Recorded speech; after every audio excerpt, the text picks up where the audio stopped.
Ada saat itu Vega bisa melihat dengan jelas waktu mau ditarik, kedua mata nenek tuh tiba-tiba merah, nah dia terus kayak gitu. Astagfirullahaladzim, menjulur lidahnya tuh, aku nengok tuh, aku nggak halu, nah dia itu yang aku tengok. Karena ketakutan langsung dihempas sama tangannya si tahan si nenek sama si Vega.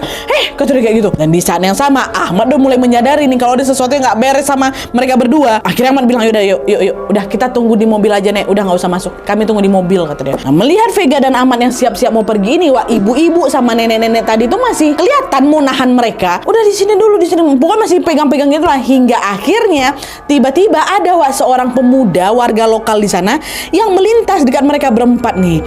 Dan seolah-olah sudah mengetahui apa yang terjadi, Wak ya.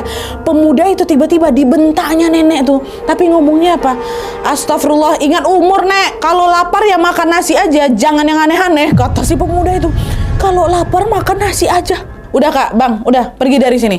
Jangan lama-lama di sini, udah sana pergi, kata si pemuda itu. Seolah-olah pemuda tuh tahu sesuatu lah dia. Gitu dan pemuda tuh terdiam, mereka berdua ibu-ibu sama nenek nih. Nah, dengan langkah terburu-buru tanpa menoleh-noleh lagi, Vega dan Ahmad pun bergegas kembali masuk ke dalam mobil.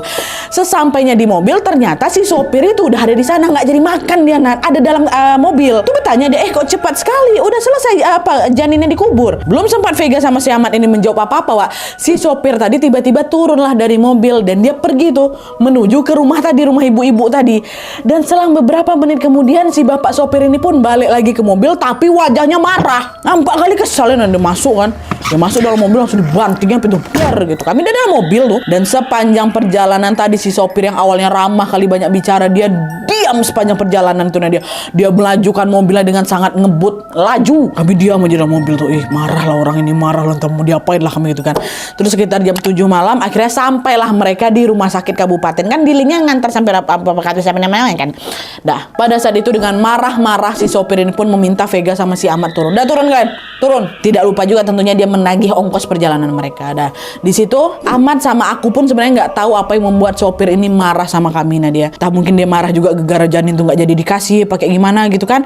Tapi ya udahlah, kami cuma memilih untuk diam aja, seolah-olah udah tahu sama tahu gitu. Barulah setelah si sopir ini pergi, di situ baru ku ceritain semuanya sama si Ahmad tentang rencana jahatnya sopir tadi tuh. Baru di situ aku dapat celah mau cerita, Nat. Iya dek, berarti janin kita tadi mau dijadikan jimat. Ya Allah, 3 kali lah mereka tuh ya. Terus nenek-nenek tadi tuh siapa? Dia tuh berarti yang mau makan janin kita tuh. Iya, aku nggak tahu bang, mungkin dia pakai ilmu hitam tuh lah dan ngincar darah orang yang baru keguguran. Akulah dia incar.